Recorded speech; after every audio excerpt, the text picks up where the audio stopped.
tremendous looking trophy. One PlayStation podcast in the Oceanias. My name's John Blight, and joining me, as always, Ashley Hobley.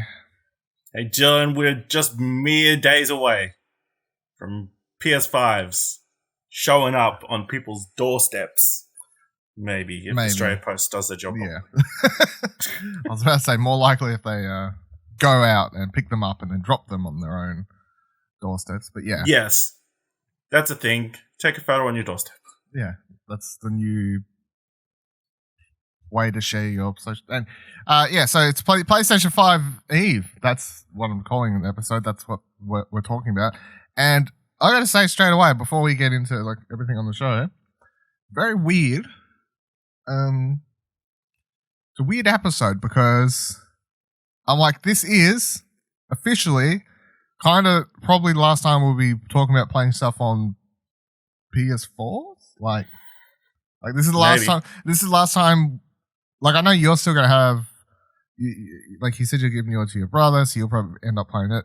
But the only time I can see myself playing a PS4, I guess, is PSVR. If I want to, like, if I go play in a different room or something like that. Or if the cable doesn't come. Yeah, or something like that. Exactly. But other than that, this is like, episode 185 of this podcast. Officially the last time that it's like retiring. The console's done. It's dead. It's done. It's dead to me. Yeah. I don't want to hear about it. Yeah, it's a weird one. So it's a weird one, yeah. Weird one. Celebratory, but also a funeral. In the trophy, it's like one of those funerals where you're happy. Say you want to celebrate. Yeah. It's about celebrating their life. Not the PlayStation 4 had a long, happy life. Kind of.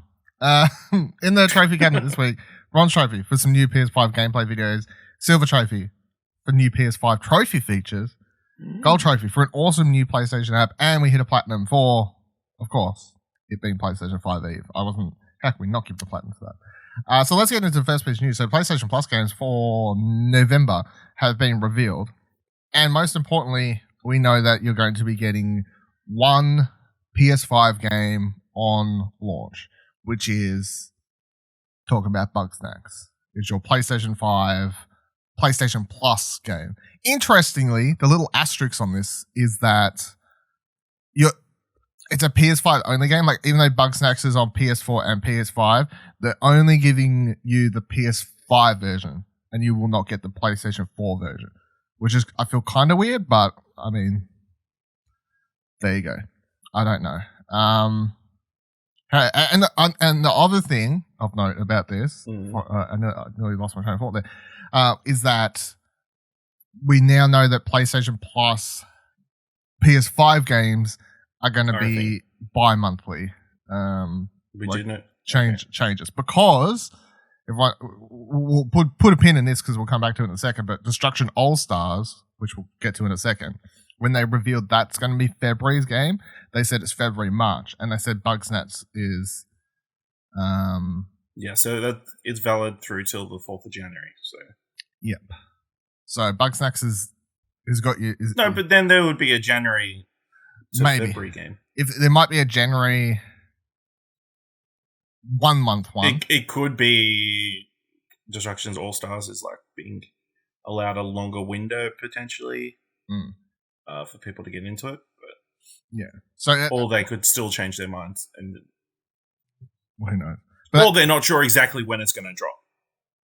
I don't think they February know. Or March. I don't think they know when it's going to drop. No, but it does seem like that at the moment you can go. So Bugsnax is your PS5 only PS Plus game for this year. Yes, and then January you may get one, and then in February. They said you may get one. You're supposed to get Destruction AllStars, which will be for February and March. So there's your first. You've only got one blank month, which is January. So, how do you feel about talking about Bugsnax coming to PlayStation Plus, PS5? Good. Is that a good game? You think good for that game to be a PlayStation Plus game? Yeah, I think it's obviously good for people. Obviously, it's got this massive hype, and then it's divided people. Because of how much the hype is, I think. So for people who are getting their PS5s to get the game for free. Makes sense. Yeah, it is interesting, obviously, that the PS4 version you'll have to still pay for. But then the breaks. Yeah. I suppose it's like most people won't be going back to play on PS4. I just think it's weird because obviously in the past, whenever there's been a other version, like if it was a PS3, PS4, you got both. If it was because if Vita, you buy the both. PS4 version, you can upgrade it to the PS5 version. Yeah. Which, to be honest, I don't expect there to be much of a difference between the PS4 version and the PS5 version. So. No, don't know. Who knows? Ray trace. No, I don't think it's going to ray trace. So that is, but I can say, Bugsnax. I'll have a review on the 9th of November. I think it's the date. I don't remember off the top of my head. Monday coming. But yeah, I believe it's this coming. It's the Monday before the consoles, like a couple of days before the consoles. So I'll have a review for Bugsnax then. I have been playing the Bugsnax. So that's Were they in fact kind of bug and kind of snack? They are indeed half bug, half snack. I can confirm. I don't think that's breaking. Do you try to catch them in a trap? Yeah. Don't push the embargo too much here, Ash. All right. So then your other two is PlayStation 4 games for. So here's the thing. The other interesting thing about PlayStation Plus going forward, and I it's not like this is new information, but it kind of just clicked for November for whatever reason. Where I'm like, now that I'm staring at PS5 and PS4 games on PlayStation Plus at once, I'm like, oh yeah, this is compared to PS4, PS3 to PS4. The PS4 games aren't useless. You know, like yes. Compared to if you upgraded to a PS4 and you put away your PS3 and they continue to give you PS3 games, I kept redeeming them via the website, but I was never going to play them. Yeah, I was like, I'm never touching. Just because maybe one day. Yeah, it was like, well, they're there. Maybe one day the PS3 will be backwards compatible and all these games in my library will be available. Will be useful. So, because when compared, of course, each month as we get PlayStation Plus games. Anything that's on PS4 you can play. Well, I'll say this straight away. I'll be very surprised because I think they'll cop a lot of flack if they put a PS4 game up for PS Plus that is one of the handful of unplayable games. You know, I think that would be very a bad move on their part. So I'm going to say that won't happen. So every month the PS4. The only way it would happen is if they fixed it. Yes. Yeah, so each month it doesn't matter what the games are, you're going to be able to play them on your PlayStation 4. So you got PS4 games for November, Middle Earth: Shadow of Mordor, and Hollow Knight. You've played this Middle Earth thing? Yes, it's great. It's the second one, right? Second one, kill lots of orcs. Yeah, I didn't play the second one. Make them do your bidding. Did you finish it? I don't think so because it had that massive end game thing. Did it? Okay. Yeah, so I remember there being a lot of flack because the funniest thing is I enjoyed the first one, but I've actually finished it. That first one was one of those games where I got so distracted by side quests and all this other random shit that I think I was up to the last mission or something like that, and I burnt myself out just by doing it. Also, I never actually ended up finishing it with the second one. That's what happened to me, but yeah, it was one of those games where everybody is wondering how long it is and where the actual end of the game is. Because I think towards the end you need to recapture all the castles or something like that, or defend the castles several times or something. Right. From memory. Yeah. I remember just having a lot of more people were angry about something to do with microtransactions or something. Yeah, but there was microtransactions in there, but they got rid of them. To do them. No? Yeah. No, they didn't get. Okay. Crazy. It was before they started. People got really angry about microtransactions. The early days. And then Hollow Knight Void Heart Edition is the other game. Hollow Knight's a great game. I never finished it because it's hard and I couldn't finish it fast enough before I had to go play something else. But otherwise, Hollow Knight is a very creepy and good. What do you call it? It's just a Metroidvania. That's the word. It's a Metroidvania. Yeah. Be interesting to see if maybe Silksong is not far away then if they're putting it on PS Plus. Maybe. I think they always kept saying this year was the date for that, but obviously I think this year I think it was a loose 2020, but obviously COVID potentially delayed or whatever else. So then the other PlayStation Plus related / PlayStation 5 launch news is, of course, that Destruction All-Stars has been delayed from being a launch title into February 2021, where, yes, it was announced that it will now be a PlayStation Plus game for February and March.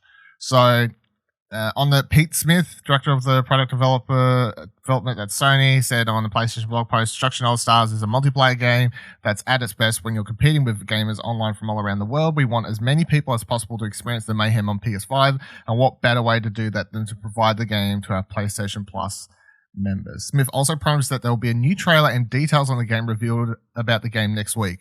And I wrote this last week, so maybe by the time this episode's up tomorrow, that we've got a new Destruction All-Stars trailer. Wouldn't surprise me, considering we recorded last week's episode, pulling behind the curtain, everyone. We recorded last week's episode where we was talking about all the launch games for PlayStation Plus and for PS5. And of course, I'm saying in that episode, there's no way this is going to change in the 2 weeks before the console. And then what happens literally like 12 hours after recording, they're like, yeah, Destruction All-Stars is canned. Solid. I'd already rendered the episode, uploaded the episode, and I'm like, oh, fuck. All right. Went back in, edited out the Destruction All-Stars discussion. So now we can have it here in the right context, which is that the game is delayed. Obviously, I think this is a good move. This is one of those ones where you're like, and especially because the way they word it, it doesn't seem like they're delaying. They may potentially just be, sometimes they shelve movies because they're like, now's not the right time to release it. Yes. Kind of thing. It's nothing to do with it not being ready or anything like that. It's just like, we'll shelve this until it's the right time. I feel like this could just be that. Like, it's nothing to do with the game's development or it not being ready or whatever. It does really just seem like them going, if we put this out now, no one's going to play it. It's going to crash and burn, and it'll be forgotten about like a month after the console releases. Whereas if we wait and put it out early next year, make it a PlayStation Plus title, people will then have to check it out because they'll be like, cool, free game. I'll give it a go. And then potentially that means I feel like them putting on PlayStation Plus also means that maybe they think it's like, it shows they have faith in it for them to go, if we get this in people's hands for free and they play it, they'll see that it's actually fun and people will enjoy it, and hopefully then it'll take off, Like, I don't take it as, they put it on PlayStation Plus, that means they have no faith in it. I think it's the complete opposite, yeah. How do you feel about it? Yeah, there's definitely it feels definitely like a business move more than like, the game's not ready. Although, to be fair, we have not seen anything of this game. We've seen gameplay and trailers, but like not... There's not many trailers of it at all. We haven't seen uncut, like straight up, just here's a match. Like, here's a match of people. Here's playing. how the game plays. Yeah. Which is bizarre 2 weeks out from the launch, when every other game we've seen some more in-depth footage of. So I guess from that sense, it makes sense to push it. Obviously, for a multiplayer-only game that needs a community around it, it makes sense to wait till there's a larger amount of PS5s out there, especially if it's a PS5 exclusive. We don't know. Is it PS4 backwards? As far as I could ever hear or see, it's always just been PlayStation 5. Yeah, so you need a rather large PS5 fan base. So if you wait till February, you get your first batch out, your hopefully second batch of PS5s out, potentially even a third batch by then. So you'll have a maximum amount of players, and you need a community to keep a game like this alive. So, yeah, smart move all around. Yeah, I think it works well because it's definitely a game where when I looked up, especially when I went and watched that trailer last week when we were discussing it last week, I was like, you know what, this game actually looks like it could be very fun, but I'm not sold because we haven't seen enough. But like based off just what they were showing in the one trailer I was looking at, it's like, yeah, I'm not against this game. I just wouldn't have been spending my money on it day one, No, which is I probably think the number of people who were going to pay the amount that it was going to cost. 120 Australian or whatever. Yeah, we're very slim. So, yeah. So definitely a good move. So yeah, they're taking a little bit of a hit, obviously, not selling those copies, but I don't think they were going to sell many copies.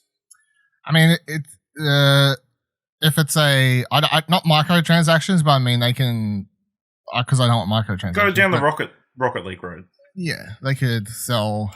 There's season passes. Yeah, that stuff. There's something about season passes that never just feels dirty. You know what I mean? Like, especially if the game's got a good battle pass system. Like, if there's a bunch of great rewards and like the more you play the game, the better. And if it's only like $10-15 or whatever, it's like this is good value for if you're playing this game. So, but the second you're into like, well, this $10 skin so you can have a fucking fire wheel bin on the back of your truck. Yeah, no, get out of here. All right, so continuing on the PlayStation Plus train. Fucking hell. PlayStation Plus collection. Officially, there is now 20 games a part of this collection that was revealed last week. So they upped it by 2. Do you remember the original games? I'll see if you can guess which ones were new if you don't remember what the original list was. But so from Worldwide Studios, Bloodborne, Days Gone, Detroit Become Human, God of War, Infamous Second Son, Ratchet & Clank, The Last Guardian, The Last of Us Remastered, Until Dawn, Uncharted 4: A Thief's End, and from third-party publishers and developers, Batman Arkham Knight, Battlefield 1, Call of Duty Black Ops 3 Zombie Chronicles Edition, Crash Bandicoot Insane Trilogy, Fallout 4, Final Fantasy 15 Royal Edition, Monster Hunter World, Mortal Kombat 10, or X if you want to be that guy, and Persona 5 and Resident Evil 7 Biohazard. Do you know what were the changes from the original reveal to this? I think it's Crash Bandicoot and Call of Duty. That is the 2 games, yes. The other slight change was Final Fantasy 15 went from Final Fantasy 15 in the original post to Royal Edition. And the Royal Edition has all the DLC included, so that's not a slight change. Good. And then the other thing they confirmed or kind of reiterated on, of course, in the blog post sharing this news was that the games will all see improved frame rates, potentially graphical fidelity, higher resolutions, etc., etc., etc. Of course, this is going to be a game-by-game basis of for what what things are important and what things aren't important. So, for example, just grab this story up now because it fits in better here, actually. Bad Dylan organizing show notes. So, on Twitter, Santa Monica Studios said that when you're picking up the game for the first time, talking about God of War 2018, not any other one. Yeah. So they said when you're picking up that game, you can A, transfer your save directly from PS4 to PS5, so thumbs up there, and B, it'll be up to 60 frames per second using the favor performance video option. And they also confirmed that God of War 3 remastered saves transfer to PS5 if you care about that. So it's definitely going to be on a game-by-game basis, like what things run better. Obviously, I'm hoping Bloodborne runs at 60 because, as I've said several times now, absolute game changer if it does. Days Gone, I didn't bring the story up because it was last week, but that game got a 28 gigabyte patch or something last week. Like, it was one of those games that getting patched on PS4 preemptively ahead of PS5. And I really like Days Gone, but the biggest problem I had with that game was A, it was buggy, and B, it just frame rate issues were a nightmare, but like texture pop-ins and all these sorts of things. So if that game gets a patch and it runs smooth and better, it could be finally like a recommended play for a lot of people. I could go, hey, play Days Gone because I love the story, and guess what? It actually plays well now. So enjoy that. Obviously, other few things, God of War 60 frames will make a difference especially if you're playing on hard difficulties and you need like the better just reaction times and stuff like that to want to parry stuff and whatever else. You shake your head, but if you change, you would say. Infamous Second Son could see some improvements. Like that's a very pretty game as is. Yeah. But I think it's one of those things, especially if you're playing as using Fetch's power, where you're like gliding, the neon glide or whatever. If it's got a higher frame rate and that's just a lot smoother, you'll definitely be able to feel it. There's a couple of things that stood out to me, like Crash Bandicoot Insane Trilogy. If that's got improved frame rates, that could be a huge difference as well. Because if you go listen to me talk about Crash Bandicoot 4 on Arcade Couch a couple of weeks, pointing out how when I first started playing that game, I was like, wow, this game so smooth. What's happening here? And then you look it up and it's running at 60 on PS4 Pros and Xbox One X's and stuff. And I was like, wow, I could feel the difference as soon as playing it. But the Insane Trilogy only runs at capped 30, no matter what console. So if they can get that to play at 60, would be quite a game changer and potentially make that fucking bridge level slightly you might actually easier. win. You might actually finish the game. Hey, I finished the game. I finished all 3 on stream. There's evidence. Come on. The only part I skipped is I did that one bridge level off stream. I got right to the last checkpoint and then started stream. So I didn't break my controller on the stream. No, did I play a video? I think I edited together a quick video. I recorded footage and edited a video and then played. I can't remember. What else stands out to you? Final Fantasy 15 Royal Edition. That game has some it's open world. Had some frame rate slow down depending on how many visual effects and things were happening. So that could see an improvement here. Monster Hunter World also could see quite an improvement. I know on Xbox Series X's people have already talked about Monster Hunter World seeing improvements. I was expecting to say on PS5. Mortal Kombat 10, of course, for fighting fans, more frames better. That's, I think, about it. I mean, there's other things we'll see, but out of that collection, there's definitely some potentially game changer things for these games, which is cool.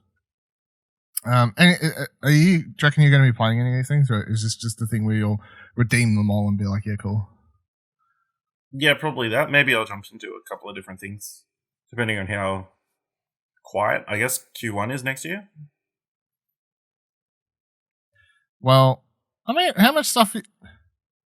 What are you doing this year? You got Spider-Man, Cyberpunk. Still got Watch Dogs Legions. Maybe pick up Assassin's Creed, just thinking on how that goes. Oh, yeah. That's a lot of content. Gotta finish Bugsnax. Yeah, right. Bugsnax is, 50 hours, much like Assassin's Creed. Yeah, Gotta get that platinum trophy, right? Yeah, damn right. Alright, so in case you missed them, a bunch of PlayStation 5 unboxings happened last week. I don't think there's anything particularly to discuss. I just wanted to point out how my number one takeaway, compared to watching Xbox Series X unboxings, watching any and all PlayStation 5 unboxings, just constantly every time I would look, that console is so fucking big. And then I saw yesterday, as of recording, Shannon from Press Start posted on Twitter the picture of his the PS5 he's got in his entertainment unit, and it just looks fucking alien. It just looks obnoxiously huge. Obnoxiously huge. See, that's what I actually want. I want people trying to fit it in their entertainment units. That's the videos I want. Someone out there is probably going to make one where they're like, I'll solve this. They get a chainsaw out and someone's going to do it. Like a saw, yeah. Yeah. Definitely. It's one of those things where you're like, no, haha, very funny, but guarantee someone will fucking do it. Someone's going to do it. I mean, so I don't know when, maybe today, maybe tomorrow, but I gotta get to work here in my entertainment unit of what I'm doing. I gotta pull out consoles, gotta pull out cords, because I've got all my cords running behind, so they're all tangled up. I gotta get these AC cords out and, get all these HDMIs out and fucking rejiggle things. But then also I don't know if I said on here what's actually happening with my PS5 situation, because it will not fit in this entertainment. It's not I can force it to, or it won't have room to breathe. It simply will not fit in any direction, even without the stupid fucking balancing board. What I need to do... Stand. Yeah. What I need to do is it needs to go behind my TV here. I'm pointing off screen for video people, but behind my TV, I've got another shelf. And on that shelf, I have my record player and vinyls and stuff. And disappointingly, I actually have to get rid of the record player, and my PS5 is going to have to sit on the top of the shelf behind my TV. The top of the shelf. You've known it's been big for several months. You could have figured out some way to... What? Get some new shelving. What, you want me to buy a brand new entertainment unit? Yeah. What do you think I'm made of fucking money? Sony, hit us up. All these fucking people out there on Google, they're just searching fantastic furniture, and all these places yeah, just get a IKEA. Yeah. Kmart. Get some wood. No. Bunnings. You know what words are coming out of your mouth? Wood. Get some wood and just make it a shelf that works. Yeah. Perfectly. Yeah. It'll fit fine. No. This is what I got to. I've known for months this is what I'm going to have to deal with. I'm just going to have to get rid of that record player. It's going to have to relocate. I don't know where though, but obviously the PS5 is more important at the moment. Onto another shelf. There's no other shelf though, because it was on that shelf because it's a big fucking record player. More shelves. You had time to get other shelves. How much room do you think I have in this fucking room for all these shelves that you're making up? I know that looks like a blank wall behind you. What, I'm just going to stick an entire shelf on that? Yeah. How about the door open? Do you want this coming out of your mouth? This is not Remind me to never ask for your advice on like home... Interior design. Yeah, interior design or home renovations. Jesus Christ.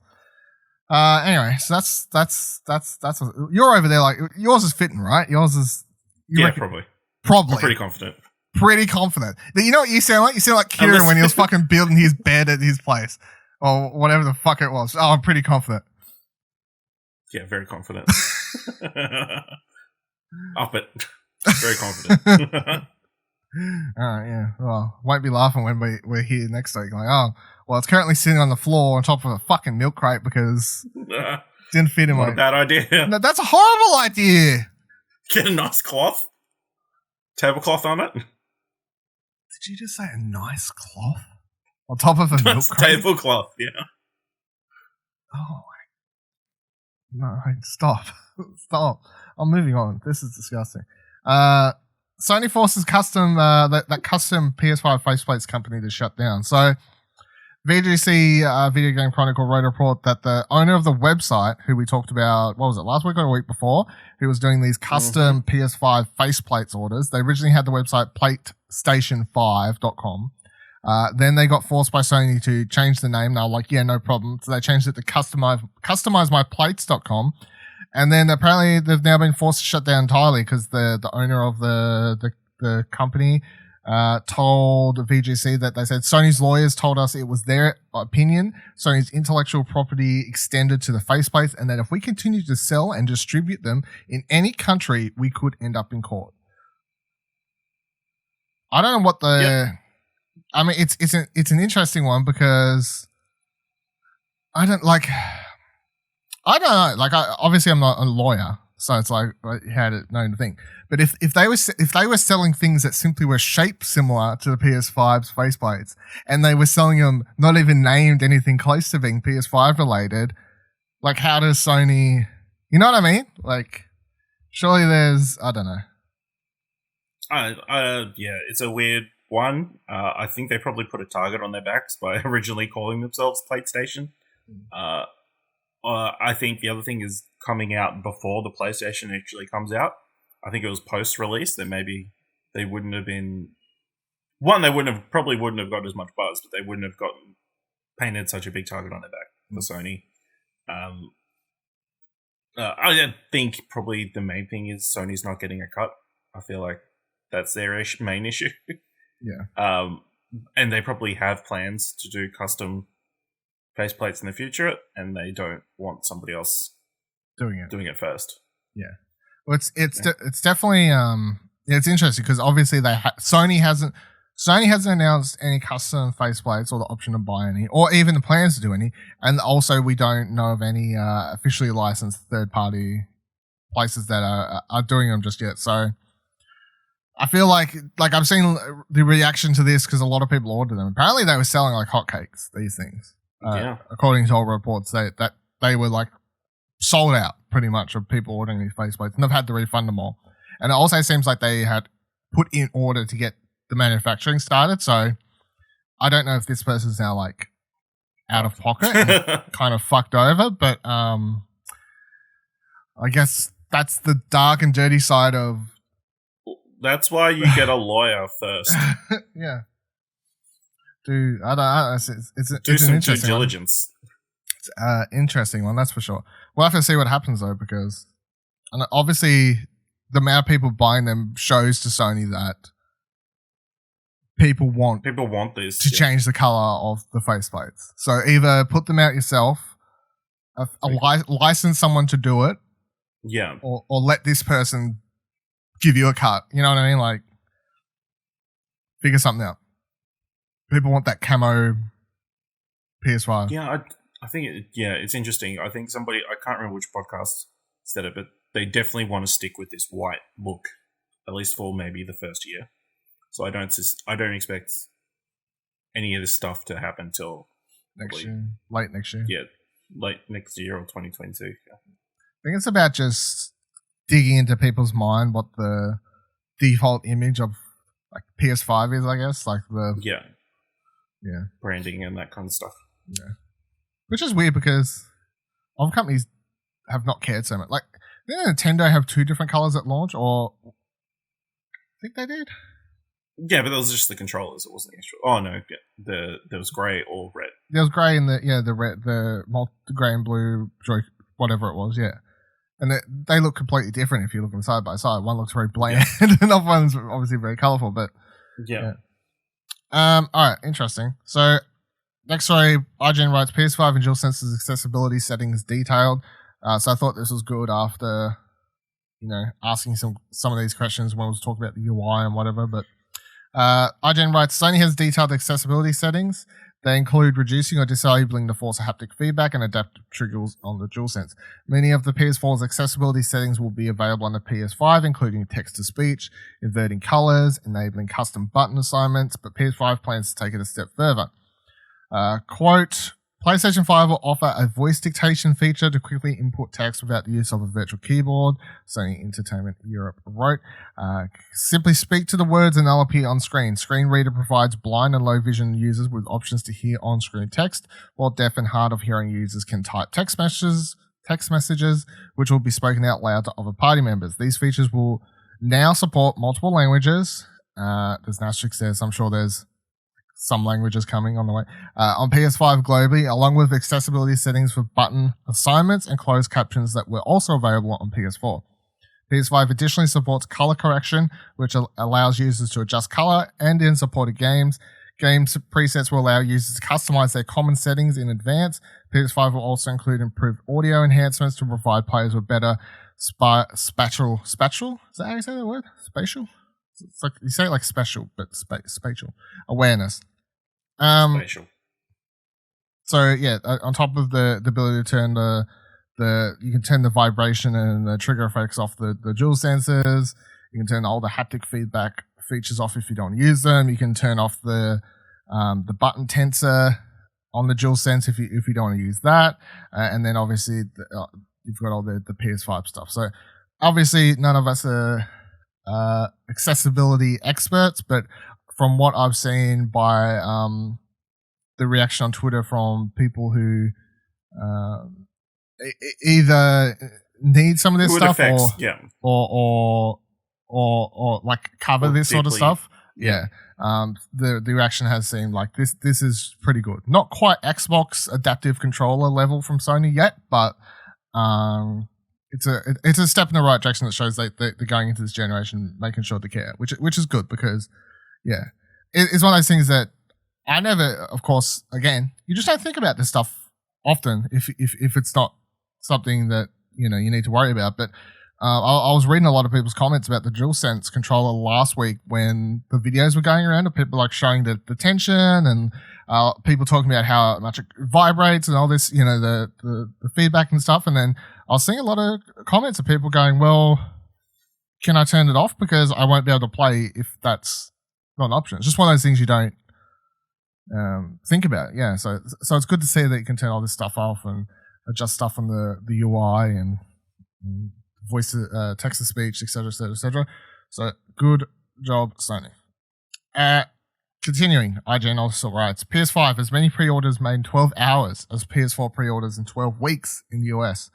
Sony Interactive Entertainment CEO Jim Ryan says PlayStation 5 demand appears to be, quote, very considerable based on the number of pre-orders in the United States.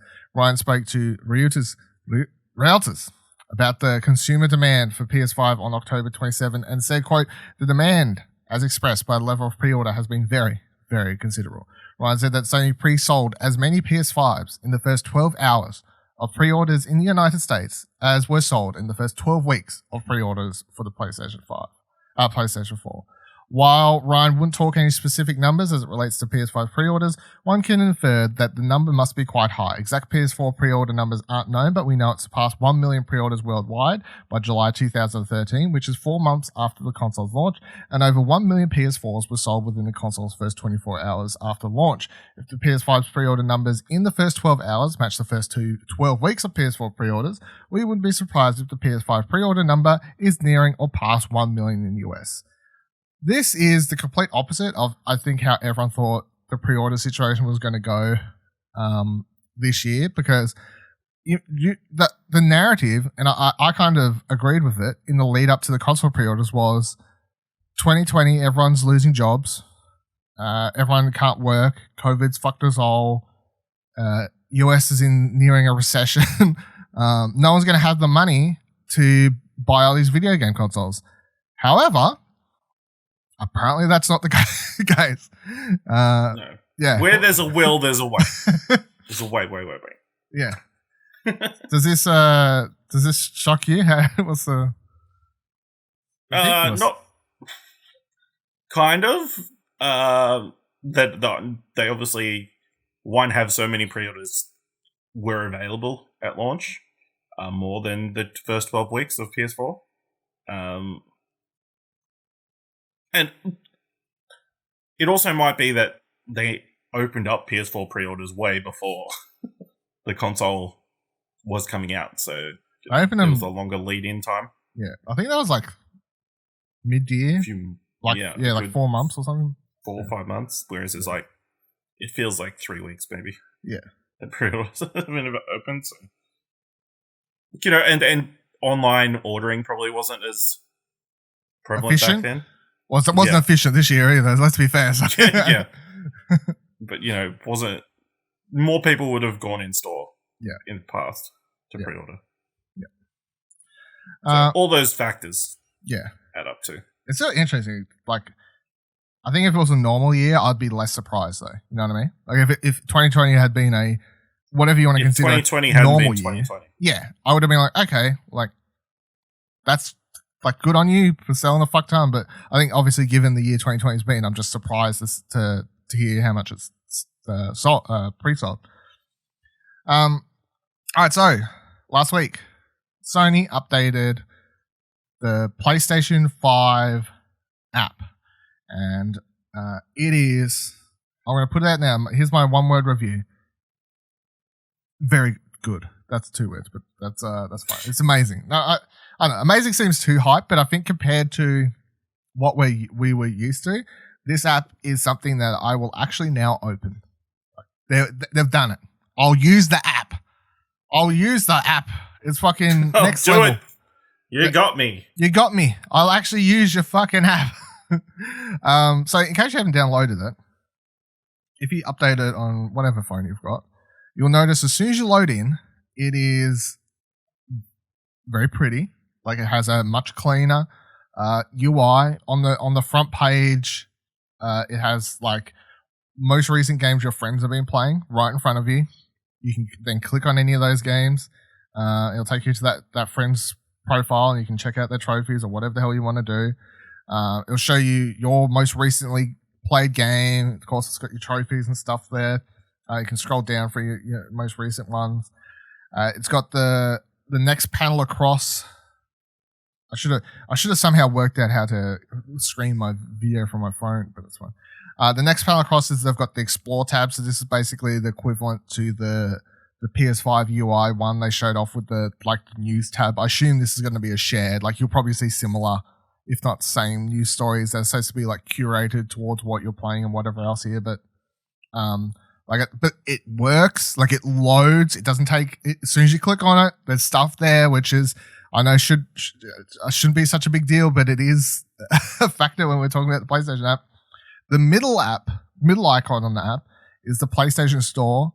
This is one of the best things with this app because it is integrated into the app. It is not compared to the last app where you clicked on PlayStation Store, it like opened a browser in the app, and it often forces you to like re-sign in every single fucking time. It's like, just let me look on the store. I just want to look on the PlayStation Store. And this is really good. The PlayStation Store app on the phone compared to the PlayStation Store update on the web browser, which is still like the number one complaint, of course, is that you can't sort new games by alphabetical or like release date, or anything. You can't sort by anything. The PlayStation Store, there's no filtering. Yeah, which I feel like would be an important thing coming up. It's like filter just PS5 games. Yeah, or just PS4 games. Yeah, yeah. That stuff still isn't available on the app, but it's got a few more options though. Like you can, like at least when you scroll down, you can. It does have like PS4 games as a category. It has like add-ons, free-to-play VR, PlayStation Plus, deals, coming soon, new games, what's hot. Scroll across to collections. I'm just saying, there's still work to be done. There's still work to be done, but I think the fact, like, if the core difference between the original app and this one is that it actually loads and that you can actually look at games that just came out this week pretty easy, which is what most of the time when people are opening up the app, what are they doing? You know, like what's out now, or you know what's out today, kind of thing. Yeah. Like I know the bar's very low, but it works. Like that's an important thing, and it looks very good. Like at the moment, it's got that Watch Dogs. I assume you've got the same thing. Like it's got Watch Dogs front and center on the screen, and it just looks very nice the way it's centered there. The next tab across is your game library. So it's weird that I still don't fully understand the sorting options for these, or if they're going to add more, because it's like played and purchased. I don't understand a world in which I'd be like, well, like why, you know what I mean? Like I just think they're two weird sorting categories that I don't think most people are going to care. It's like, okay, played, purchased, anyway. And then the next tab, search. So you can search for a game, search for a player, do what you need to do. And then the other key update for this, which is part of the just PlayStation ecosystem, of course, is that the new party system, where everyone sort of complained at first when they announced it that you now need to make a group chat before you can launch a party going forward. And everyone's like, why? But I think like having it, like playing around with the new app and like understanding the way PlayStation try and sell this ecosystem, it really is just more similar to like Facebook Messenger or like a Discord group chat or something like that, where it's like, if you want to start a Discord call, you have to start a Discord like group chat. So if I wanted to like grab you and someone else, we'd have to start a chat and then you ring that chat. You know what I mean? So like PlayStation is now working the same for party chat, where it's you make a chat, you do what it needs to do. And of course, most importantly, as I kept joking I would do, as soon as the app updated last week, I went straight in to see if I could do it. Made an Apex Legends group chat. Me, Ash, Radio Watson's buddy Watson, added all of us to a group chat. Changed the display picture, like you can to Facebook Messenger group chats. So I changed it to an Apex picture. Renamed the chat to Apex Legends. And you can even pin it like to your favorite chats, and it appears right at the top of your group chat list on both the app and even the PS4, you know, presumably, of course, the PS5. And then you can just ring and call that. And then the other really cool feature that's important for the PlayStation ecosystem going forward is this is in the same app for a start, because I don't know if anyone remembers, because no one used it. But we used to have a completely separate app called PlayStation Messenger that was completely different to the PlayStation app for some fucking reason. That's changed. And now you can just call the chat on your phone. So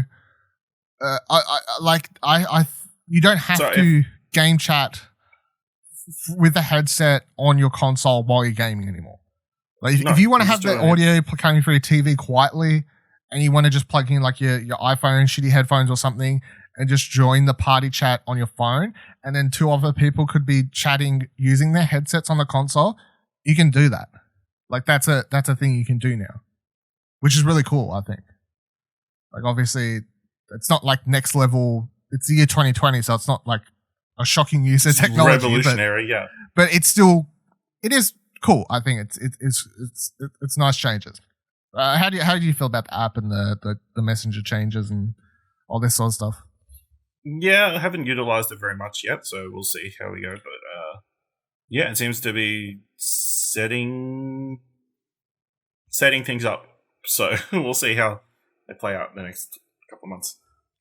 I mean, I think I was just really happy because it looks and feels like such a big change, and just like having this appear last week and downloading this new app, I was like, this is my first taste of like new PlayStation, like the next step in PlayStation. You know what I mean?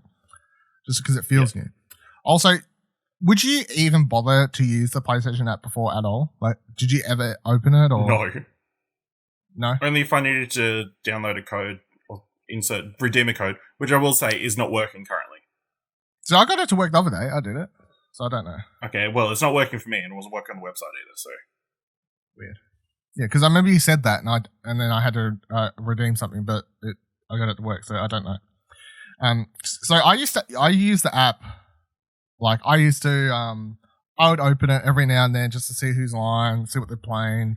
If I ever want to look at my trophies to see, Spy. Yeah, to check myself out, you know, this type of thing. I guess depending on how much you care about, like checking on, that person was playing this game, I wonder how far they've got, or like checking out your trophies for something, or comparing your friends' trophies or whatever. Like, for example, Buddy was playing Ghost Runner last week. There was at one stage where I was like, I wonder how far he's got. So I open up the app and, you know, can check because it's quite type person I am. So I like to keep my eye on everyone, make sure make sure everybody's doing everything properly. See what's going on. But no, I'm really happy with that. The one other thing I was going to say that I kind of would like to change. This is a very only Dylan thing I'd probably think of. But so you can click on games, and like when you click on a game, so like on the front home menu part where it's just got like your recent games. So I click on the Dark Pictures Anthology Little Hope here, right? So it says PS4 released 30th of the 10th. Says I purchased it. Has like has an add-ons page. It says the game has no add-ons, of course, but I like how if the game has add-ons, you'll be able to like list them there, probably purchase them, whatever. Yeah. It says to download to console. It lists your link consoles, so I can pick which one I want to download it to. Yeah. I presume if you've got PS4, PS5, and again, it's a PS4 game, and you can choose to download it to either console. So that's nice.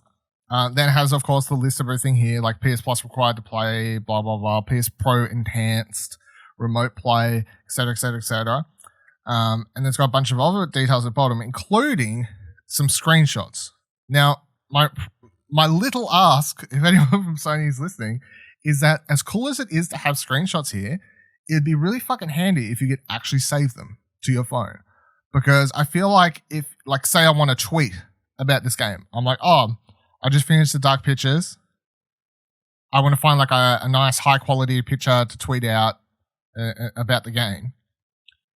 And just being able to open up the app and have like an option of like the 10 pictures that are included as part of the game's like overview on the PlayStation Store, and being able to save those to your phone would be a handy little feature. You know what I'm saying? But Dylan, there's a share button on your console.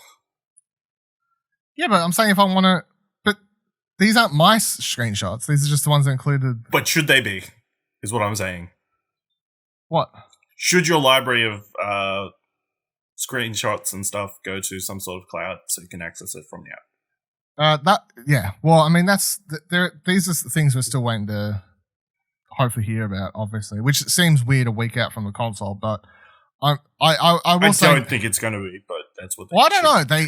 I still feel like we have a lot of questions and and answers to be had, because like even the fact that Sony has not let people show off the UI yet, like the people who have PlayStation 5s are only allowed to talk about playing Astrobot. At time of recording. At the time of recording, yeah. So there's still lots of questions we have. So I'm hoping.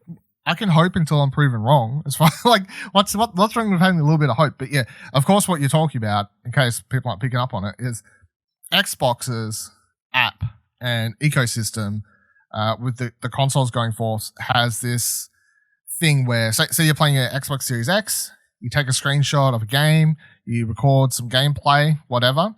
You want to share that on Twitter. Instead of opening up the Xbox's UI and dealing with the fucking UI and having to like post to Twitter and then like typing with the keyboard, or even using voice to text, but it might be a bit off, I don't know. You can simply open up the Xbox app on your phone, click on the video you just saved or the screenshot, and then post it to Twitter, Facebook, YouTube, whatever the fuck you want to do, which is great. And obviously, I want PlayStation to have that because it would be super handy, and I think it would encourage people to share things more often if it's easier. And people sharing screenshots more often is only really a positive for. It's free advertising half the time, so especially if it's for a good game. So yeah, I would hope that's something we go get. I don't know. If we don't have that launch, I hope it's something that comes quickly after. But that'd be an interesting actually follow up after PS5's out. Like, what are the features and things that we hoped it would have that it doesn't, that we like it should get ASAP kind of thing, you know? All right, so talking about little PSA, by the way. Push Square posts up a story saying, here's a nice little treat. If you really want to get in the mood for PlayStation 5 gaming ahead of next month, you'll be able to download themes and PSN profiles for upcoming titles from tomorrow. This was written last week, so they're up by now. Sony will be dropping off a bunch of free avatars for you to customize your profile picture with, and they're all themed around the currently announced PS5 exclusives. So they include Sackboy, Critters, funnily enough, Destruction AllStars people, Ratchet and Clank characters, including, of course, the female. What are we calling that? Female Lombax. Female Lombax, yeah. It's like, I don't know if it was if they teased a name or something. Some of the characters looks like some couple new Aloy ones for Horizon, but yeah, some new avatars there if you care about changing avatar. All right, one of the most exciting stories of the week, as far as I'm concerned, of course. So Sony, a couple weeks ago, we talked about, of course, Sony updated the PlayStation 5 trophy system. You got new levels. You go up to level 99 now, 999. They also updated the trophy images, which the only way to see currently for video versions, I'll hold them. Actually, I shouldn't share that one.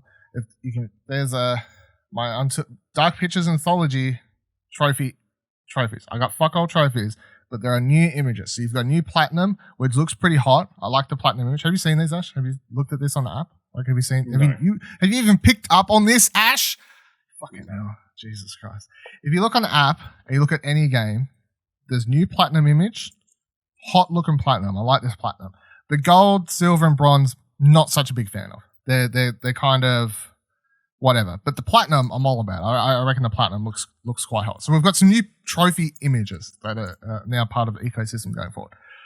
On top of this, thanks to Kind of Funny's Greg Miller, who praise be, was out of all the people posting very similar content about Astro's Playroom and everyone's doing the similar odd boxes. He was open. It's like shared information about something that we want to learn, which is how trophies work on PlayStation 5. So when you earn a trophy on your PS5, it pops like normal. But what it now does is it records a video, both slightly before and a couple seconds after you earn a trophy. So in case you don't care about trophies or you forgot or whatever, on PS4 when you earn a trophy, unless you can turn the feature off, but if you haven't turned it off, it takes a screenshot every time you earn a trophy. Now, of course, the problem with this has been that if it's a story-related trophy or something like that, half the time it was taken in a black screen as you enter the loading screen, or it was half the time you'd be lucky to get a screenshot that was worth sharing.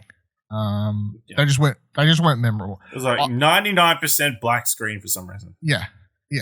I turned mine off like 2 years ago, I think. I don't know. I because they were useless. Like, these are absolutely pointless pictures to be taken. So I didn't care for them. So what the PlayStation 5 is going to do to fix this, and this is a really cool feature. Obviously, I'd assume you could turn this off if you want to save space on your hard drive or you don't care about this sort of stuff. But it captures, in the 10 seconds, I think it was 10 to 15 seconds lead up to when you earn the trophy, and then like a couple seconds after. So in the video Greg shared on the Kind of Funny Games YouTube channel, it's like he earns the first bronze in Astrobot, which is, I think it's for like finding one collectible or something like that. And it just shows him the little Astrobot walk up, grab the collectible, trophy pops or whatever. But it also adds this overlay to the image. So it's like this little thing comes up, it says the trophy name, shows what type of trophy it was, which was a bronze trophy, and like the overlay kind of folds out and disappears, and then it shows what you did to earn the trophy. I think this is really cool. Obviously, for random things like that, the bronze one he shares, it's like you're not going to share that. It's nothing exciting. However, when you think about like some more epic moments, like defeating a boss in like a Demon Souls or something like that, and you're going to have that last like 15 seconds of the fight when you defeat them, and it'll show trophy popping. They're going to be some cool moments to share.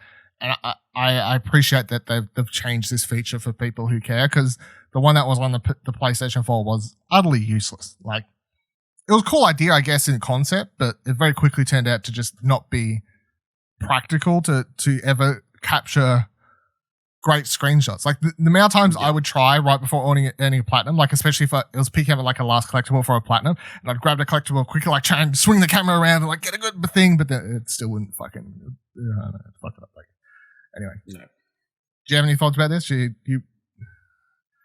gonna use it? I mean, it's good for people who want it. Obviously, yeah, it's a cool, nice touch. My question is, obviously, with the trophies being updated, do we need to update our logo? Yes, we do. I've hinted at this towards Sheree already, but that's something that I think, because originally it shouldn't be too hard, because all it is it's been skinny, so you just need to push, shrink the image. That's how it works, right? Yeah. Just I think that's exactly. I think that's just squish it, and then we should all be good. Yeah, behind the red velvet door. So originally, I said like a month ago, I think I was like, "Hey, do you think sometime in the future we could update the Plat logo and change the DualShock to a DualSense?" Right? Because that seemed like the update that makes sense. Yeah, that made sense. And now with these new trophies last week, I was like, well, luckily I hadn't like rushed her to do that, and then I'd be coming back now going, "Hey, can you change the trophy at the back?" The trophy in the back and all the little trophies in the background to be different, more like images. The new one. Yeah. So no, that's definitely something I would like to. No pressure. No, we're not calling you out on purpose. No, but that is definitely something that I think needs to happen. You saw that image? Did you look it up, by the way, the platinum? Yeah, I'm looking at the trophies. It looks way better, doesn't it? Even for someone who doesn't care, don't you think like just the platinum looks more exciting? No? Yeah, I like the new color scheme for the platinum. Obviously, it's not so much platinum as it is. Looks like a crystal ball, It looks like a crystal ball. Yeah. Yeah. It distinguishes itself a bit more from the silver. Yeah, like it just looks. Yeah. It has like a more magical, like fantasy look to it. You know what I mean? Yeah. Yeah. Whereas the other three trophies just look like trophies. You know what I mean? Like they just look boring trophies. Whereas I kind of like that though. It's like they're kind of skinny though. Yeah, the skinny thing turns me off. It's like I think that's what it is. Like gauntlets, I guess. You know, like a drinking, like a medieval like cup, whatever they're called. Right? That's a gauntlet, is it? No. No. You're fucking with me. A goblet. Goblet, that's it. Goblet. Gauntlet is what you would be wearing when you grab a goblet. Yeah. Their skinny bases look like goblets, right? No? Yeah, kind of. Yeah. With some handles. Yeah, exactly. All right. Baby's first goblet. Baby's first goblet, yeah. All right, so Press Start had this interesting story up. Yes, these non-Ubisoft games won't work on the PlayStation 5. So, according to a blog post published by Ubisoft, there are 9 more Ubisoft games that won't work. So, this is on top of the 10 games that we talked about, of course, a few weeks back that Sony had published and said that wouldn't work. None of them stood out as anything super important. But now, Ubisoft has said, quote, most of our back catalogue of games will have backwards compatibility between the next and current generation of consoles, with a few exceptions. These exceptions are as follows: Assassin's Creed Syndicate, Assassin's Creed Chronicles Trilogy Pack, Assassin's Creed Chronicles India, Assassin's Creed Chronicles China, Assassin's Creed Chronicles Russia, Risk, Star Trek Bridge Crew, Werewolves Within, and Space Junkies. So I don't know why and how and what the fuck, because they're so random, right? Like, why Assassin's Creed Syndicate out of all the Assassin's Creed games does that game not work on PS5? This is a very similar discussion to the one we had about that 10 original games of like, why these? But again, it's just weird, right? Like, so I will jump in and say that over the weekend, Ubisoft pulled this article because apparently it was reportedly inaccurate. So maybe they will work, maybe they won't work. We'll see. It'd be fucking weird if they don't. I just don't get, like, why. Yeah, not that I'm going to play any of these, I guess, but I will say that if Assassin's Creed randomly does not play, that's slightly disappointing for anyone who wants to do like a Assassin's Creed playthrough catch up or whatever, because Assassin's Creed Syndicate would be in my top 5 Assassin's Creed games. That was one of the good ones. If you're not keeping up, Assassin's Creed Syndicate was the one where you played as twins. It was in London. Yeah, it's in London. You play as twins, and basically the game's split between, hey, one of the characters, the sister, is like the assassin, does the assassin stealthy missions, and then the brother, you're basically playing gangs of New York, the game, like where it's just like this gang leader walking around with a hat on, whatever. Cool game, and you got to drive carriages, even carriages. Yeah, that's what it's around. So quite weird. Those Assassin's Creed Chronicles games, I only ever played China though. I wasn't a big fan of those. All right, so we got a. But why is Risk not able to be played? That's the. I assume that's something to do with online, maybe. If that's the thing, maybe.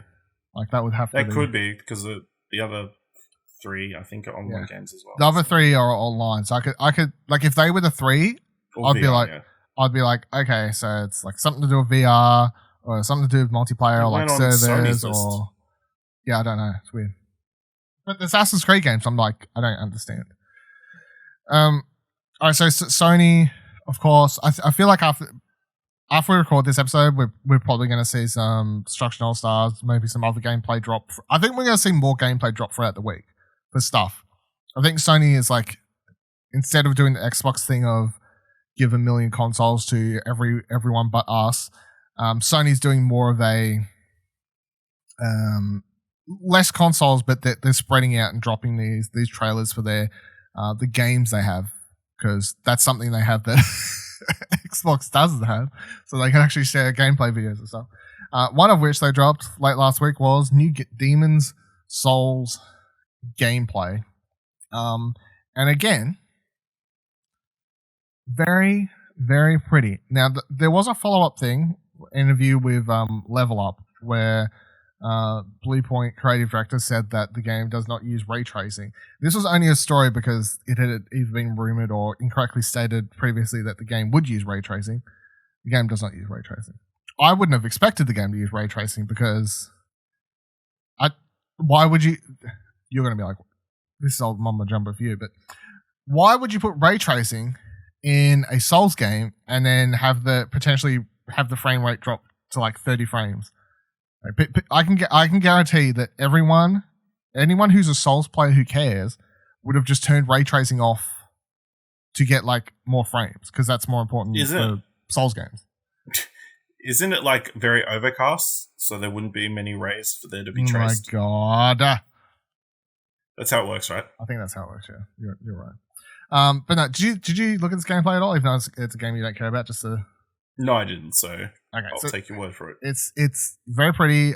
Someone did like some comparison videos on YouTube, of course, and the game's come a long way, of course. The original was a PS3 game, so it's substantially looks a lot better. But the fire looks great. Like they show this one boss battle. So I haven't played this one, so I don't know all the enemy names or anything that stands out. But there's this one boss battle they start the gameplay with. It's this fucking spider thing and like a what do you call it? Like a mine tunnel. Yeah, and it like fires this fire shit on the ground. It lights up and it's very pretty looking. And then also they cast like spells at certain points and just particle effects and stuff. So very pretty looking game. Of course, dark and grim at the same time.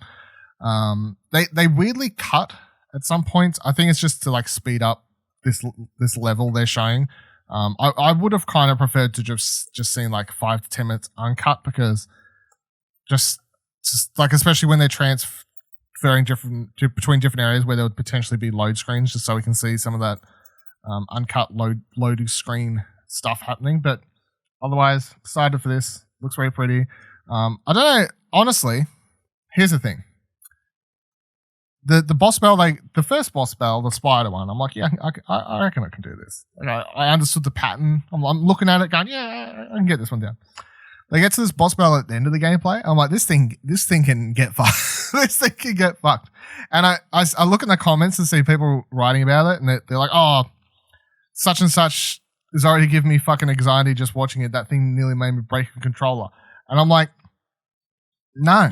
I don't like the look of this. I don't like the look of this anime either. So I don't know.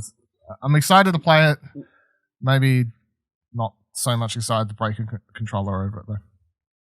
And then maybe is it playable with the DualShock 4? Yeah, or if only just go through my couple spares. Actually, quick tangent side question. So I've got like 5 DualShocks, I think, right? This EB World extra trade-in value uses controllers, so I'm trying to decide like how many I really need to keep. I'm thinking like 2. I just need 2. Probably at the most. Yeah, like I don't think I need that many. Yeah. Seems. I mean, really, you're going to use them as display pieces, right? Yeah. Well, I've got my Last of Us Part 2 one I brought early in the year, so that's obviously a keeper. And then I'm like, I could keep just one other random one. Yes. And trade in the rest is what I'm thinking. Yeah. Because I'm like, it was one of those things I clicked on too yesterday. I don't think I had that many PS3 controllers. It was never really a thing. I always just had like 1 or 2. But with PS4, I've ended up with a lot, and I've also broken like 2. So I don't know. I feel like I've been through a lot of controllers this generation. I don't know. Am I playing more games? I don't know. Are they breaking easier? You know, the prevalence of Soulsborne games. Yeah. Is, combination of both. Yeah, it's true. I definitely broke a controller playing Bloodborne, that's for sure. So, other gameplay we got during the week was Insomniac released gameplay of Marvel Spider-Man Miles Morales, where the key focus was the reveal of a brand new suit, because there's always suits to reveal. However, this one is extra special. So they've added a Into the Spider-Verse, the animated movie, Sony's animated movie, which of course everyone loves. What's up, Danger? They've added the suit into the game, but not only have they added the suit into the game, they've also animated the suit on 2s, which is like the in the movie, the suit moves at 12 frames per second compared to 24 frames with the rest of the movie, which is weird to wrap my head around, and it looks distracting. Like, here's my thing with this. This is very cool. The suit looks very pretty. They've added like some special effects where he punches and it says pow, you know, like all this sort of stuff. But I don't know if I could play the entire game with it, because I actually find it distracting that the suit is animated that way, because the rest of the world obviously is normal Miles Morales, Marvel's Insomniac game. You know what I mean? Like, I don't know if he knows, but for some reason I'm finding it distracting watching this gameplay. How do you feel about suit? Obviously, you love that movie, so I love that movie. I think it's cool. I'm pretty sure they put the Spider-Man Peter B. Parker version in the original game, animated a similar way. Probably won't be using it for the entire game. I feel like it will be weird during like cutscenes and that kind of thing if he's animated differently, either animated differently from everybody else in the cutscene, or in the cutscenes he's animated differently to the rest of the gameplay. Yeah. I think it's just a cool suit to play around with. Well, when you're like, you know, taking out like goons or whatever for side mission, that kind of stuff. I know they said you can go into the settings and turn the animation off if you just want to wear the suit, I think. So I think that is an option. I know. I feel I'm pretty sure I played the first one, or the base game, the Peter Parker version, with the main new suit that they designed for that. So I might do a similar thing with this. Yeah, I never used any suits until I'd finished the game because I just wanted to experience the story with the normal suit and everything, like the part of the game or whatever. And then when I finished the game and I was doing like clean up side missions, whatever, that's when I was playing around with different suits and stuff like that. Yeah. But it's cool, but yeah, it's just definitely something I'd put on to take like photo mode or something, not something I could play long periods of time with. And also, it's just we'll see. It is some wizardry, I think, to be able to go, hey, the game. It's just something I've never seen, obviously, or heard about, where they're like, the game is running at 60, but the suit is animated at 12 frames, but everything else is running at 60. It's like it's just very weird. I don't know. The Insomniacs, they're like wizards. Yeah, indeed. No, they've been probably spending like 2 years trying to figure out how to do it. Yeah, I mean, I suppose it's no different than, I don't know. Like, it's no different than, I suppose, I was trying to wrap my head around it where I'm like, if I was editing video, I could go make like a weird like stickman animation and like animate that at like 12 frames per second and then drag it into this video, which has been recorded at 30 frames per second. And then that would just be running over, but then you have, the thing is, it's that's stick figure is interacting with the video. Yeah. In time. Yeah. It's very weird. So, yeah. Video games, crazy video games. Who says video games aren't an art form? All right.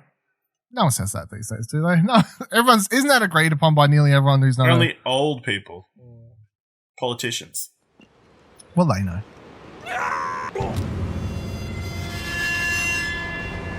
Nate, no, it is. Nate, no. It's a big one this week in the Uncharted movie update because everyone, guess what? The movie is finished filming. So, oh my God. Did you ever think you'd see the day? No, but the funniest thing was, so I saw Sony Pictures posted greatness from small beginnings. That's a wrap on Uncharted movie. Picture of the Drake's ring sitting on top of the clapper, blah, blah, blah. It says, of course, greatness from small beginnings. They write in the tweet. Drake wears Nathan Drake's what's his Francis Drake, sorry. So Francis Drake's ring, which Sic Parvis Magna, which means greatness from small beginnings. Either way, cool. I saw this tweet. I wrote up news posts. But then as I was writing the news posts, I'm like, holy fuck. Platinum Explosion when we record next week, the one we're recording now. What a weird thing to say. We actually did this segment from start of the movie and it's finished. Because when we started this segment, it was kind of a meme of I think it was before they'd started filming it. It was it was like as the directors were constantly getting changed and updated and stuff. Yeah. So it's just hilarious to think that we started doing this segment as a meme, just as a bit of a joke, because they kept changing directors and whatever else so often. And the other thing that we kept doing what little bits of news there ever was up until the stage that they've now finished filming it. Crazy. Absolutely crazy. Okay. But the movie's finished. It's supposed to come out early, mid next year. I think there was a July 2021 is what the rough release date is apparently. If that'll get moved, who knows, of course. But yeah, can you believe it's finished? Did you feel like it filmed pretty fast? How do you, Yeah, it felt like it was over pretty quick. Well, in consideration that there was a massive gap in between with COVID restrictions. Hard to believe. Maybe it just wasn't a very long shoot. Maybe like 6 weeks or something. But I would have thought something like this would have been quite long. But yeah. Other interesting thing here, I didn't realize that Chung Hoon Chung was the director, the DOP. Who's obviously did a lot of Park Chan-wook films, did some of did It, and is doing Edgar Wright's Last Night in Soho as well. So yeah, hopefully it looks pretty. So Ruben Fleischer as the director, obviously coming off Venom, which is that's not. He's coming off Zombieland Double Tap. No, true, yeah. But like between those two movies, there's like obviously it leaves a bit for to be art to what? Yeah, the other thing that I found interesting though that I did not know until I wrote up this news story the other day, because I just hadn't bothered to look into it more. The people who wrote the script for the Uncharted movie, Matt Holloway and Art Markham, they're two of the three people who wrote the original Iron Man script. Oh. There you go. Their most recent work had been Men in Black International, which I haven't watched, so I can't speak to. Ooh, that's not great. But to be honest, looking at the other films they've worked on, not great either. But yeah. But I mean, I'm giving them a little. So yeah. So the original thing they did Iron Man 2008, then they did Punisher, Warzone, Transformers Last Night, Men in Black International, and then apparently wrote the script for Morbius, Uncharted, Masters of the Universe, and then another untitled Transformers screenplay, apparently. But, I mean, I'm giving a little bit of credit for Iron Man. Iron Man, yeah. Well, to be fair, there were another two writers on that as well, so. Sure, but one of them, I mean, it seems like it was those two plus the third person were like the key writers. Other people did some touch-up work or something. I don't know. Either way, I'm riding on this from a little bit of hope for this movie. I'm riding on it's going to look pretty now that we know who the director of photography was, and hopefully it's got some it's another Iron Man level actually decent script. So anyway, there we go. We might get a trailer. When we might see our first trailer, maybe late January, February. I'd expect maybe one around there. Maybe if it's going to come out July. You know what? There would be a pretty big event that you could possibly put a teaser trailer in.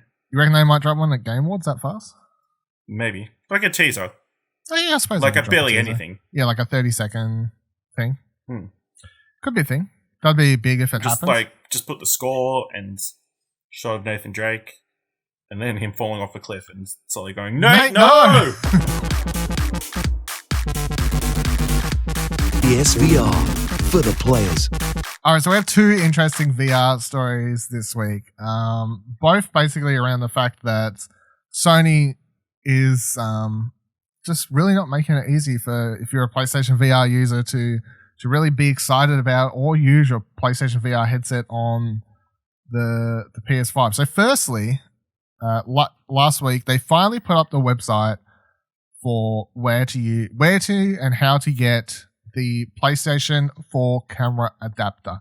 And in case you've missed the memo or you haven't listened for a while or you're new or something, I don't know. In case you're not aware, to use your PSVR headset on your PlayStation 5 console, you need to use the PlayStation 4 camera because the PlayStation 5 HD camera is only used for streaming.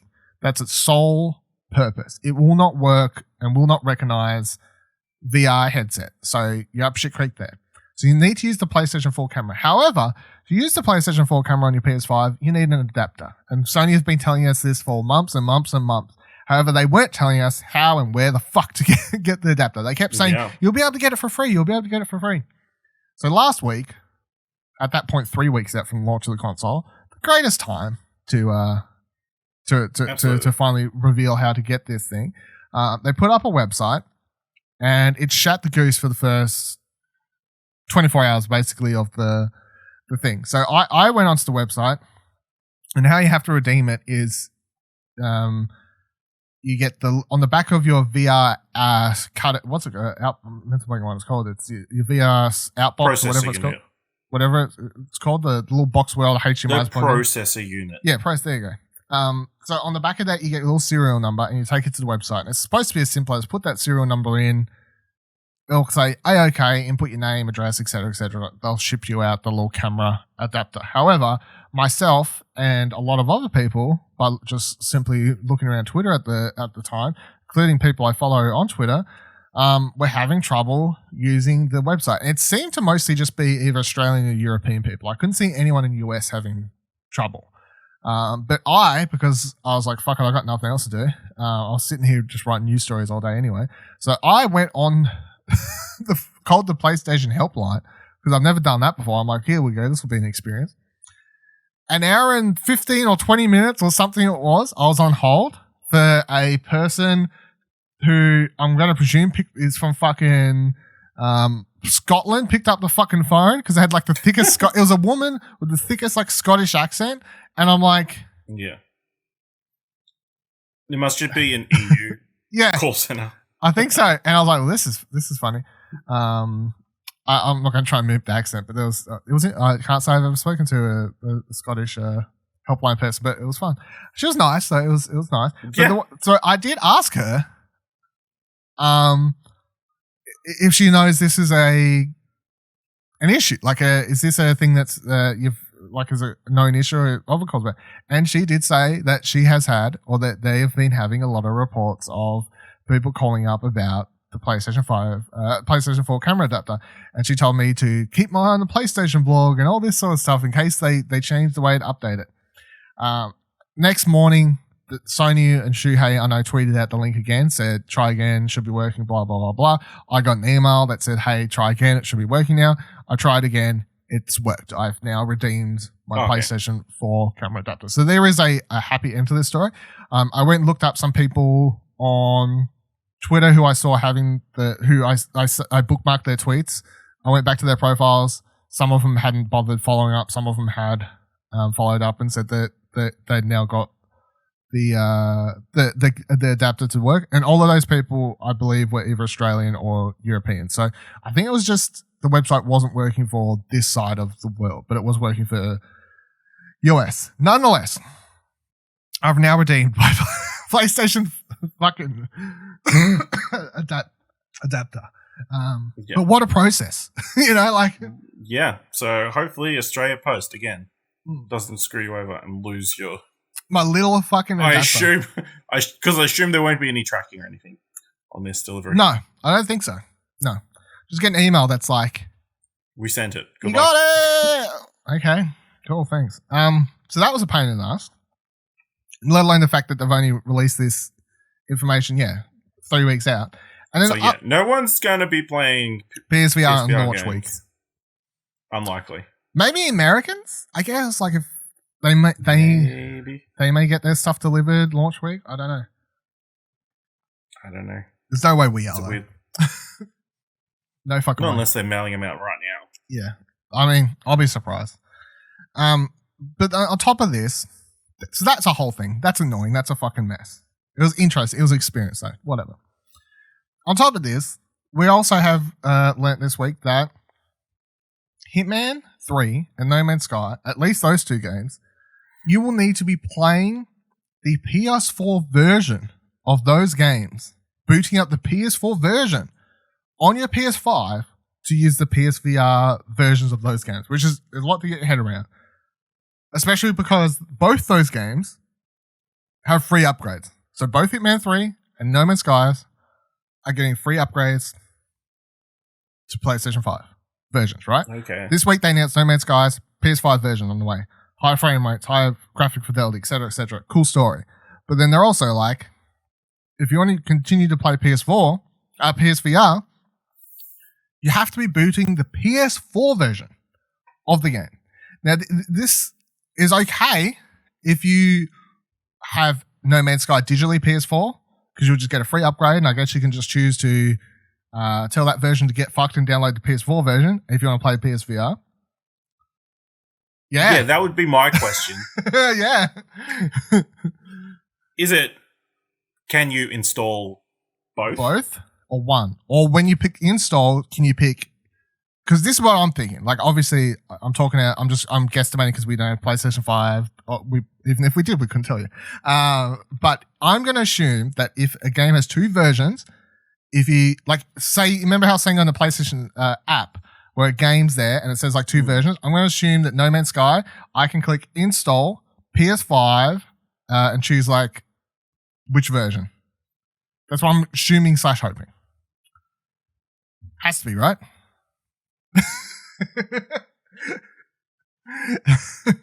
Does it though? I'm gonna hope it is. Yeah, because also this all comes from Upload VR, who got all this. So they spoke to a Sony spokesperson in particular about Hitman 3's upcoming VR mode.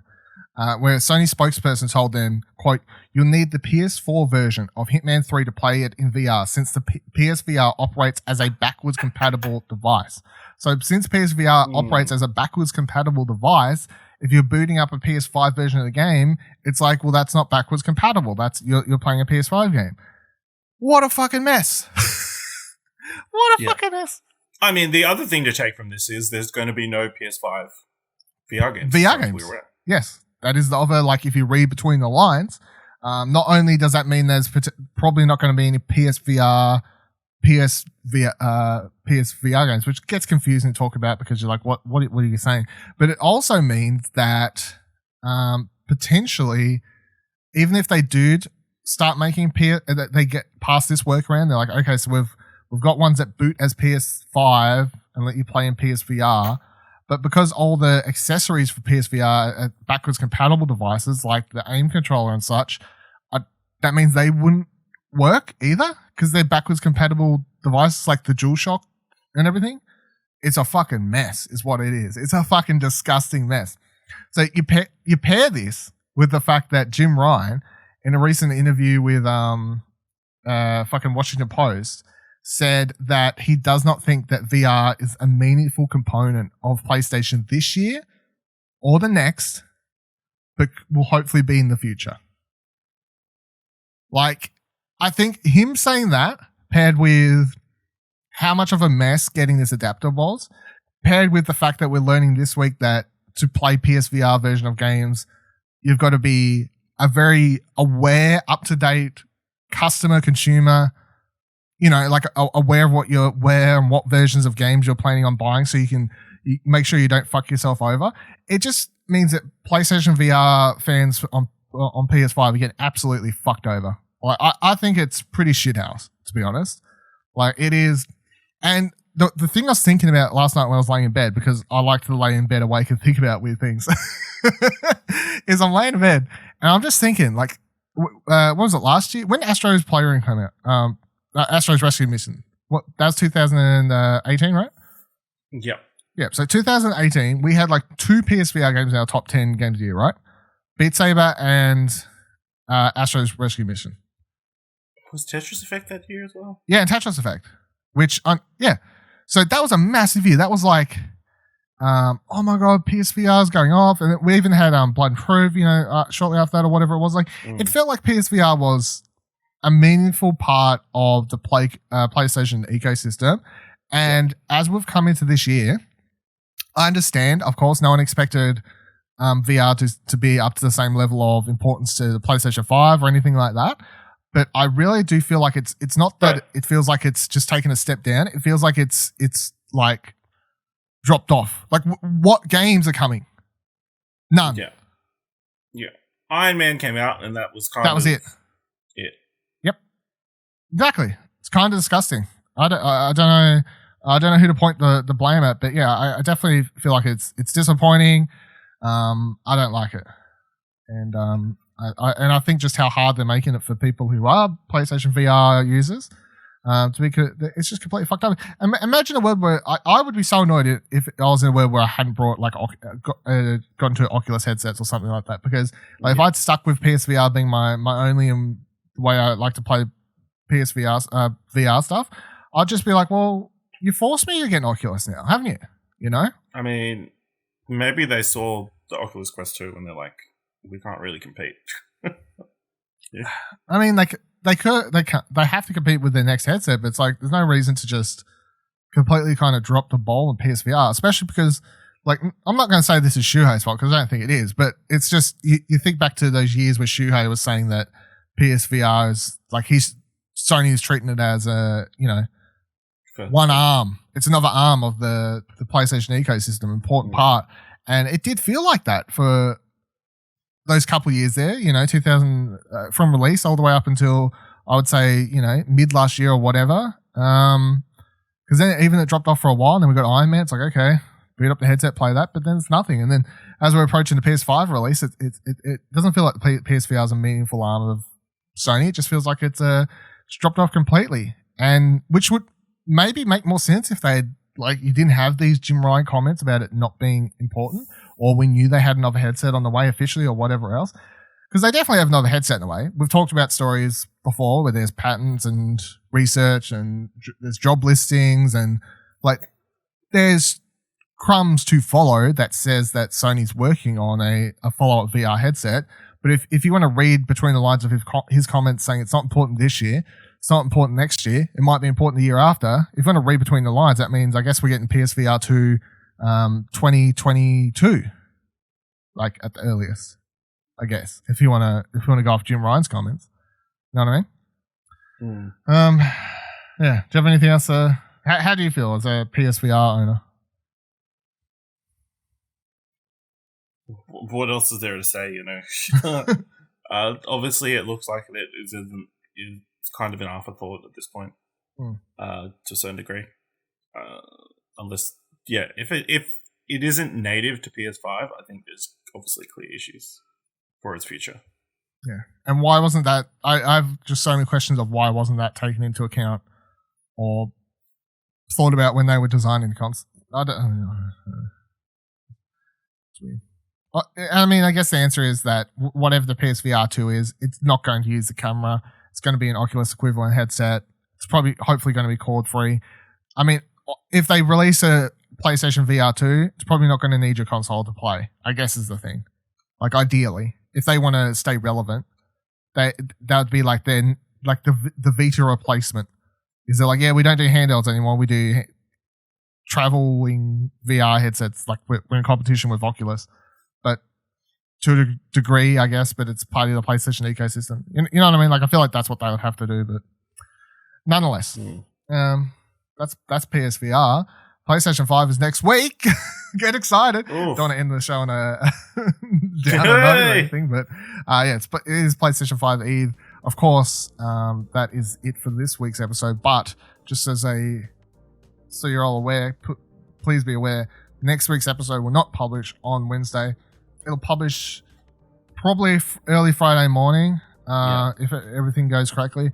We're going to probably be recording an episode late Thursday night with our PlayStation 5 first impressions. So that's what we'll be doing. If you are getting a PlayStation 5 on launch day and want to send in your impressions, you can do that by going to any of our Twitters, explosionnetwork.com/Twitter. You can email us, mail@explosionnetwork.com with the subject line Platinum Explosion. You can come tell us on Discord, explosionnetwork.com/Discord, because looking forward to talking about PlayStation 5 next week. Of course, playing games, checking out a console, getting excited about UI, not playing PSVR.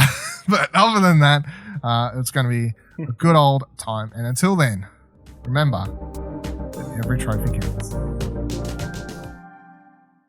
Hey, don't forget you can subscribe to the show wherever you're currently listening, and you can drop a review if you can. Find more great shows like this and more content over at explosionnetwork.com, and please consider supporting us for as little as $1 over on our Ko-fi page by heading to explosionnetwork.com/support. Thanks for listening.